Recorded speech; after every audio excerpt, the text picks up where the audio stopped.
So I have a feeling you might learn something new about Pinterest today because I sure did as I got to know Jana Osofsky. And so I brought her to the podcast today to help us with all things Pinterest. So let's jump in. Welcome to the Course Creators HQ podcast, helping you navigate the latest techniques for creating and marketing online courses. And now, here is your host, Julie Hood. So this is a fun episode. I decided to resurrect an old interview that I did with Jana Osofsky about Pinterest. And I thought you might enjoy hearing it again because of a couple things. First off, for the Course Profits Workshop this week, we're also talking to Jana. So if you haven't signed up for that yet, make sure you do. Go to the link in the show notes so that you can get on the list for that. And then secondly, I want to make sure you know about the mini course magic that's happening on Saturday, April 27th, 2024. Or you can check the link. I'm doing this repeatedly, so if you're listening to this later, you can see when the next date is. But it's one of my very, very favorite workshops for helping you get going with a mini course. The hosting is free. There's some AI tools to help you if you're struggling with your content. And it's just a really quick way to give you a mini course that you can share on your phone. It's specifically designed for mobile. So it's going to be a great workshop. And you can either join us for the live session or you can get the replay so that you can jump in and have a mini course ready in a couple of hours. So check out those two things if you have not yet. The Course Profits Workshop signups, they're about to end, so make sure you get on that list. And then the mini course magic workshop that's happening on Saturday. I'd love to have you come join us or catch the replay, either one. Okay, so now let's jump in with Jana, get the scoop on Pinterest. She shares some really cool things that I did not know about Pinterest that I think you will love. Plus, she also gives us some behind the scenes sorts of things. And the one thing I will say, we did this recording back when we were both very, very busy on Clubhouse. We're not anymore. Unfortunately, it still makes me so sad, the death of Clubhouse. So we do other things now, and like the Course Profits Workshop and some other, I'm going to be in her audio summit. So we're still working together. We're just aren't doing Clubhouse, so you can skip those parts if you hear those in the replay. Enjoy. I hope you get some good ideas on how to use Pinterest, and I'll talk to you soon. I'm so excited to get to bring Jana to you today.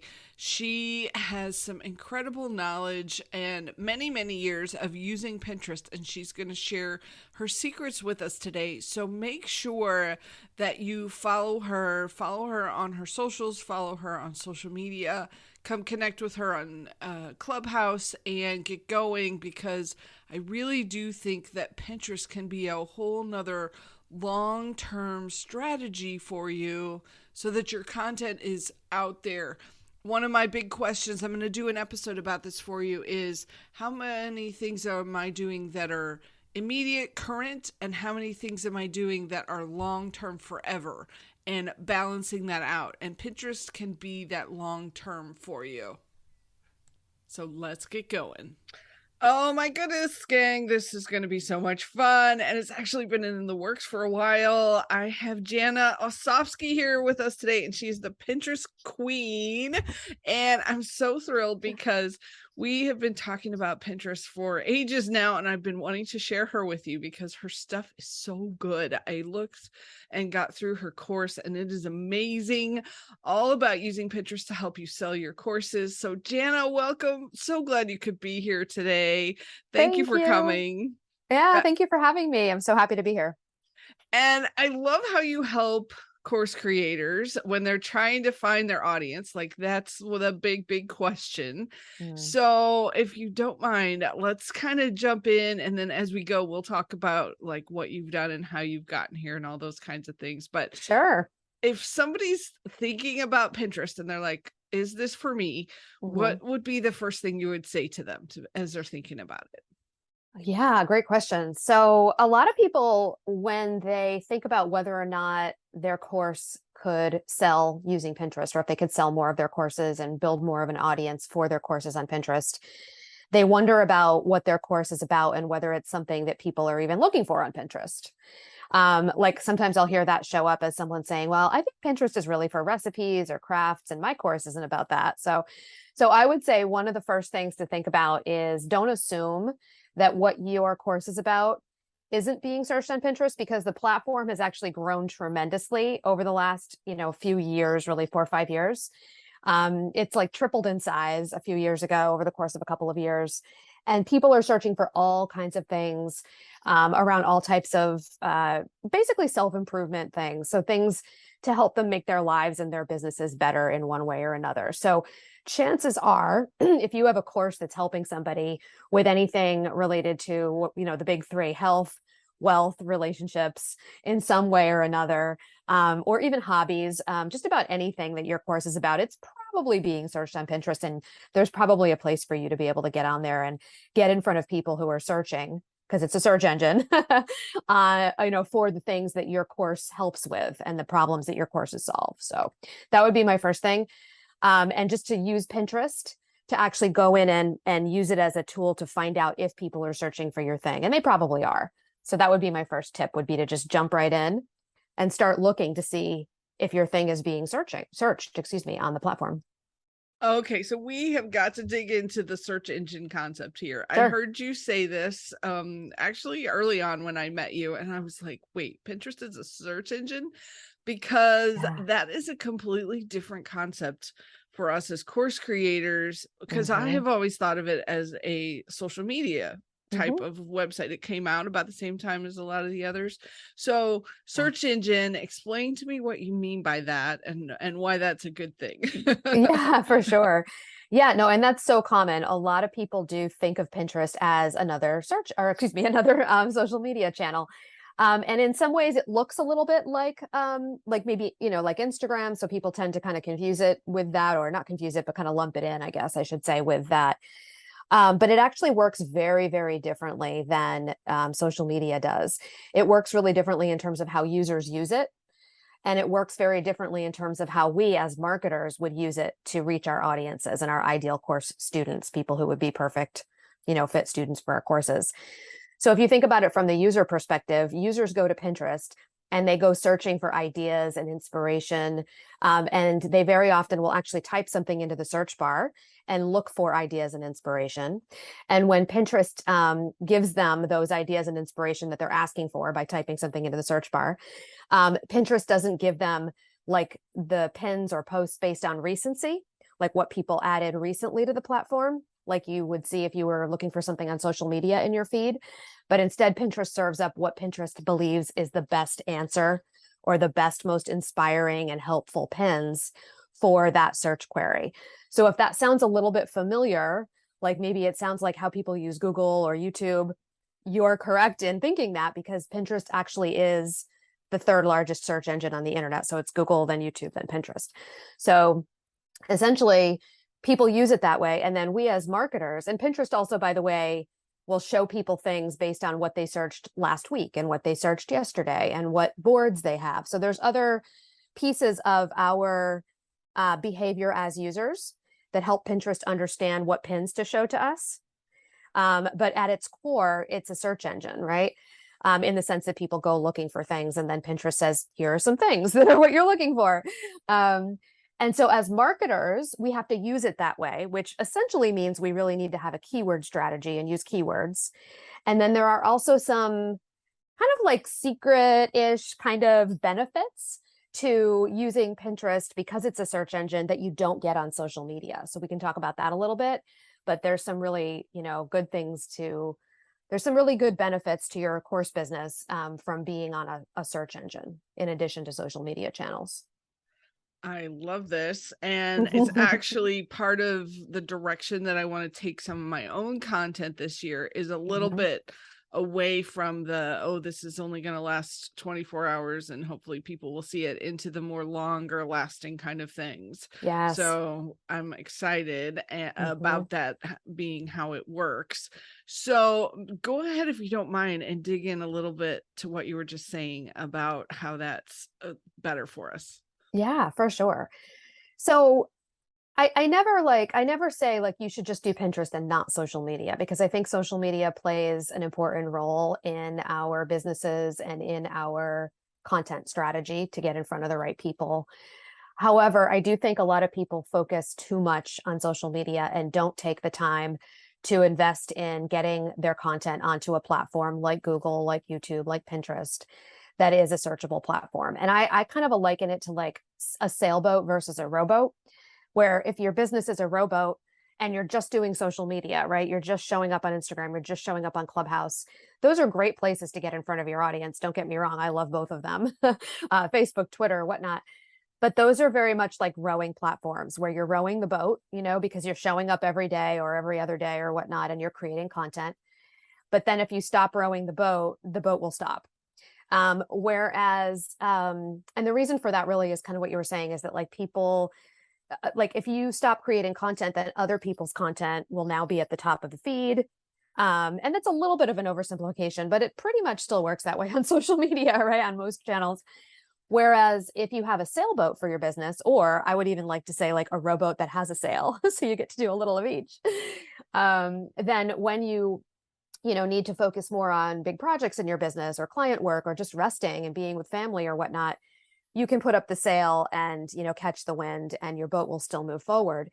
And I think of the search engines like that, in the sense that when people search for things, even if you didn't post it yesterday or last week, people, if your content is really the best answer to someone's question, right, or the best piece of inspiration, or among the best pieces of inspiration that platform has to offer for that search, even if you added that piece of content a year ago, 3 years ago, 4 months ago, whatever it is, even 5 years ago, I have pins that show up in people's feeds all the time that I created 5 years ago. I created them once, and they're giving me passive visibility every single week, every single day in some cases.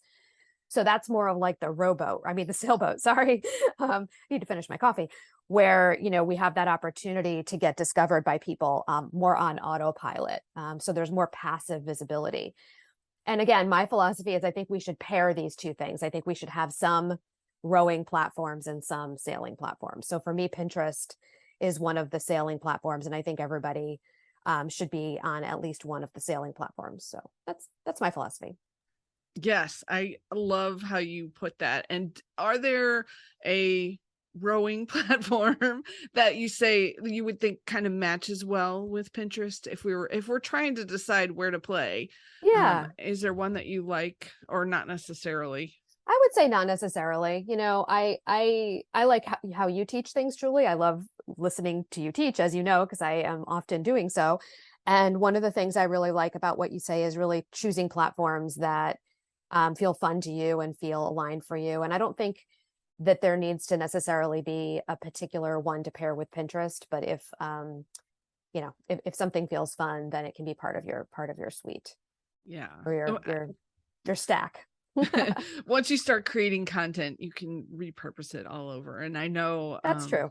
Yeah. Anybody that's on Clubhouse, you should come to Clubhouse, because Jana does so many amazing rooms on Clubhouse. So make sure you come over. I will put the link in the show notes to your Clubhouse account so that they can come follow you and seek you out on there, because your rooms are so good. That's actually how we first met, because I came across one of your rooms and I was like, oh my goodness, she knows so much about this. I've got to get her get connected, because you not only do you know it, like you teach it well, because sometimes those don't always go together. Wow. So, and thank you. And right back at you. You're an incredible teacher on Clubhouse and in all places as well. And as you know, anytime I get a chance to jump into your rooms and hear new insights about creating courses, selling courses, because that's what I do too, I'm there. So, yes. You're a so great teacher. Let's tell everybody about that too, because I know you've got these courses, so let's talk about them a little bit. The first one is Pinterest with Purpose. Right. And so who should jump into that one? What do they learn? Kind of give us the scoop. Yeah. So I created Pinterest with Purpose for people who are really new to Pinterest, or people who have been kind of trying to do Pinterest, but they don't really get it. And a lot of times that goes hand in hand with not being consistent, because if you don't get it and it's confusing to you, which it often is for people because it's not social media and people are like a little vexed by how this works. They try to apply their social media strategy and they're like, wait a minute, this isn't working. So then that feeds into like not being consistent because you're not really sure what you're doing. You don't feel confident, so you're not consistent.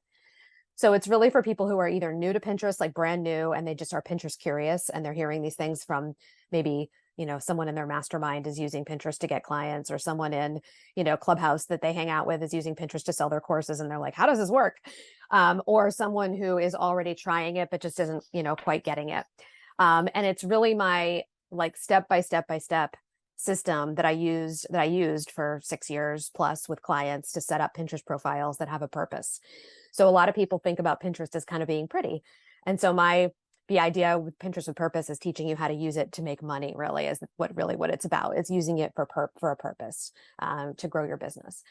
So yeah, that's what it's all about. And it really takes you from not understanding how Pinterest works at all, really, to having a fully optimized setup profile that's ready for you to start pinning and seeing results with. So, yeah.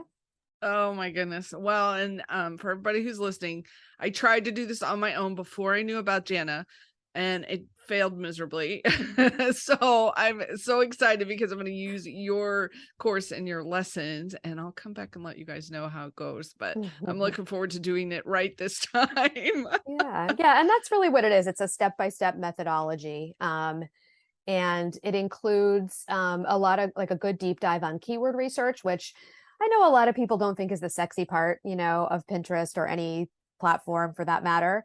But the results that you can get if you really do know how to do keyword research and you apply it properly are like super sexy, right? So it's not as hard as people think it is, and it's not as boring, believe it or not. Most people, when they dive into my course, they realize that keyword research isn't hard, that you just need a method to follow. And then you're like, oh, okay, right? And then also they realize that the keyword research is very clarity inducing for them as well. It helps them really understand their ideal audience, because doing keyword research is essentially finding out what your ideal audience wants and is looking for. So that is just part of the course, but it's the part I would say that I think is one of the parts that I get the best feedback on from people. So that's part of it. Well, and anytime you can dig into what your folks are wanting, Yeah. what your people need, like that is gold. So that's going to be really good. And so I know you have a free web class that we're going to share with everyone. Yeah. And tell us what that's called and how we can jump in, and I'll put the link in the show notes too. So Perfect. yeah, it's called it's my free masterclass, my free Pinterest marketing masterclass, and it's called the 5 Secrets for Using Pinterest to Grow Your Audience on Autopilot and Get Clients and Buyers. So it's really specifically, and you asked this and I didn't really answer it, for online coaches, service-based businesses, course creators, digital product sellers, basically like knowledge-based entrepreneurs. So there are a lot of different people who do well with Pinterest. But those are my people. That's who I teach. And I teach strategies that are, and I've worked with clients over the years who do it that way. And so I teach strategies that work for those people. So it's not really for like e-commerce sellers, for example. A lot of people create Pinterest education for e-commerce sellers. That's not me. I'm really helping the knowledge-based entrepreneurs, including, of course, course creators. So yeah, it's the 5 secrets for using Pinterest to grow your audience on autopilot and get clients. And the 5 secrets really are the things that I think are important for you to know. A lot of them roll right up to this idea that Pinterest is a search engine. And okay, now we know it's a search engine, but like, what do we do about that? How do we do things differently? And how do we set it up in a way that that works because it's a search engine, so that we're not like rowing. Now I'm mixing my metaphors, but trying to row upstream, So people who take that free masterclass, it's an opportunity to just dip your toe in for free, learn from me, the Pinterest 101 basics. It's very meaty and actionable. And a lot of people, walk away with like basic knowledge about how Pinterest works and how to use it that they just didn't have any idea about before. So I get great feedback on it. And I hope a lot of people will think about jumping in and taking it. It's free, so why not? It's free. Yeah, I'm going to send all of my students that I'm helping with their marketing. I'm going to say, you guys got to go watch this Thank and you. get started, because the biggest thing that I think that you taught me about Pinterest is the fact that the stuff is going to live on and on and on. And I Yeah, know that's that, beautiful. yeah. And when people are just getting started, I know that's not one of the things that they really think about initially. It's more like, oh, how do I find my people? How do I find them? But once you get into it for a while, then you start recognizing, like, oh, I've been working so hard at all of this. What's going to last and keep helping me ongoing? Yes. So that's really good. A couple other like technical things that I Sure. wanted to ask you about before we have to finish. But do we need to pay for tools if we're going to use Pinterest? Is it going to be like, do we need to pay for anything extra? Can we just use the No. Pinterest platform? No, I teach organic strategies, meaning, not ads. Ads can have a place in people's business, but that's not where I think, is a good place to get started with Pinterest. And as far as like doing the keyword research that I teach, we use free tools that are available right inside of Pinterest for keyword research. Awesome. In fact, there are actually no legitimate third-party tools that you can buy that legitimately give you anything that you can't get for free right on Pinterest in terms of keyword research, because Pinterest has not opened its API to any third-party tools. So yeah, no, there are no like softwares or anything like that. And as far as scheduling software, you could use a scheduling software if you want, like a low cost one. But I don't, and I don't teach people to do that because I really the amount, the cadence or the number of pins that you need to pin every week is much lower than it used to be with Pinterest, if that makes sense. So the best practice is really only 1 or 2 pins per day maximum. And so if you're doing that, you can actually use the native scheduler in Pinterest, which is free. There might be some benefits to paying for a $15 a month scheduling software. You might already have one that you're using that works for Pinterest, and you could do that. But that's, I personally, for my own business and for my clients, and what I recommend to students is just to use the native scheduler, which is free. Good. Oh, I'd like to hear that. One less expense on the list. So Yes. that's Yeah. awesome. Yeah. And how would you compare this? Let's say if I'm trying to figure out which playground I want to be in, and I'm thinking about Facebook ads. How would you compare Pinterest to doing Facebook ads? Yeah. So they're really, I mean, kind of apples and oranges, right? But Facebook ads are going to be a lot faster. And really any ads, if you do YouTube ads or even Pinterest ads for that matter, you could potentially see faster growth. But just like with any ads, that comes with the trade-off of obviously paying for it and having to take the time to get the ads right and the creative right and whatnot. But it also comes with the trade-off of having an audience that might be a little bit colder. So I think that both, can play a role in people's businesses, but I'd say comparing and contrasting, Pinterest is a little bit more of a slow burn and it's organic. And you're not going to see fast results like you would see if you were to turn on Facebook ads that are already optimized. It can take time to get those ads optimized, but if you have them and they're optimized and you switch them on, you'll see results right away. Pinterest is not the kind of platform where if you're doing it organically, you're going to get on there and you're going to see results right away. It does take time to build and snowball over time. Right. But I love that about it because the nature of that snowball is that over time, your process gets easier and your results get bigger. So it's like this like inverted kind of, curve or whatnot, where, 6 months from now, a year from now, things are going to be a lot easier than they are now for your account. And you're going to be seeing snowballing results. So better and better results over time. If you're consistent, you have to be consistent with it. Yeah. Yeah. Okay. Well, and just the for a lot of my listeners, I know just the trade-off of, do I pay for this or can I do this without having to pay for it? That can make a big difference for some of the folks. So that might be absolutely. part of the decision too. So well, 2 things. First one, any last piece of advice that you would give for course creators as they're thinking about jumping into Pinterest, like anything you would leave us with? I would just say that I mean, we didn't really talk about like repurposing content at all, but if you're working hard to create content on any other platforms, Pinterest is a great repurposing platform. And I always say to people, like, yes, it takes a little bit of extra time to take your content and repurpose it, whether that's, Instagram Reels, TikToks, blog posts, whatever it is, and get it onto Pinterest. It does. It takes a little bit of extra time, and we want to do it in a way that's like classy and platform appropriate and strategic. But if you are creating great content and you don't put it on Pinterest, if someone searches for your thing on Pinterest, which they probably are, they're not going to find you. And I know it sounds simple, but I was using this as an example the other day. I worked with a sleep coach recently, a person who helps people get better sleep. And I was saying, if people are on Pinterest and they're searching for fall asleep faster, which they are, if your content's not on there, they can't find you. And it was like this kind of simple idea, but it kind of clicked for her. And she was like, you're right.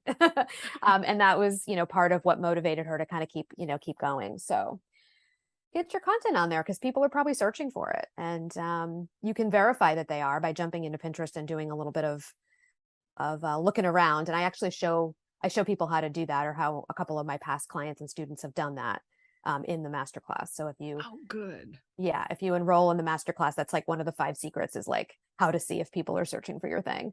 Perfect. So if you find that they are, then, use that as motivation to remember that if they search for your thing and your stuff isn't there, they won't find you. That sounds so obvious, but it really, when you think about it that way, that you really can make sure you're showing up. And I have always thought, and I'm curious if you feel this way too, it's easier to take good stuff that you've already created and repurpose it than it is to constantly be coming up with new good stuff. Oh, yes. Oh, yes.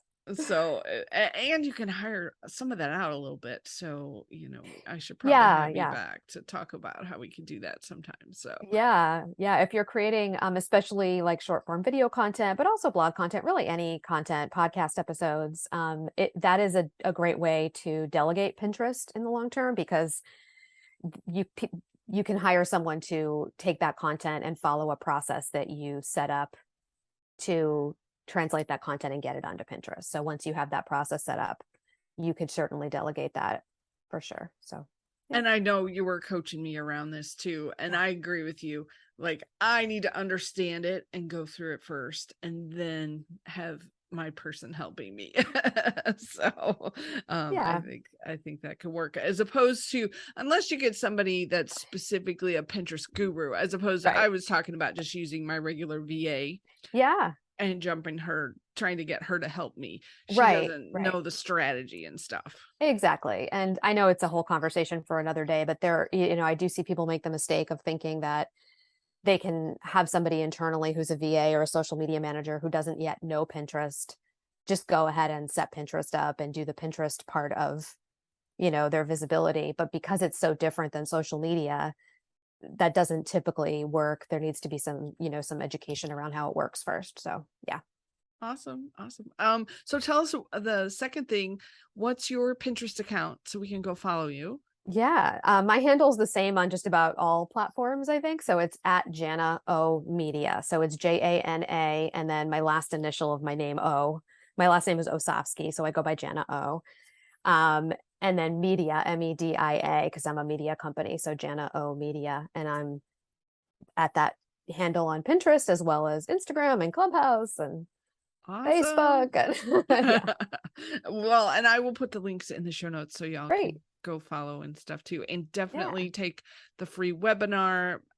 It's going to get you started and get you pointed in the right direction. So you don't do like me and do it wrong first, and then let's do it right to begin with. And it's so normal. So many people who are listening to this are probably relating really hard to that, because so many people that I hear from went into Pinterest, they heard somebody else was using it in their niche or whatnot. So they jumped in and started setting it up, and they were kind of like, how does this work? So it's so normal. But yeah, the free masterclass that I offer is going to just change all of that, really, honestly, for anyone who's confused about it. It's going to make things a lot more clear. So Perfect. And make sure they come catch you on Clubhouse, because I know you get And into you. a lot of good stuff. Yes, we And you. like to do rooms And us together. together. Yeah. Yeah, so both of those. So come find us. So thank you so much, Jana, for doing this podcast episode. I appreciate it. Can't wait to share it with everybody. So thank you.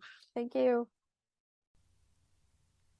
So I hope we intrigued you to think about Pinterest and how it could be a part of your promotion strategy, a part of how you find your students, and just jumping in to see a little bit more with Jana's masterclass. You'll be shocked at how much you get from that. So the link is in the show notes, and grab that course so that you can get started, at least know yes or no if maybe Pinterest could be a good place for you to play. So thanks so much for listening. Hope you enjoyed this episode, and I will catch you again next week.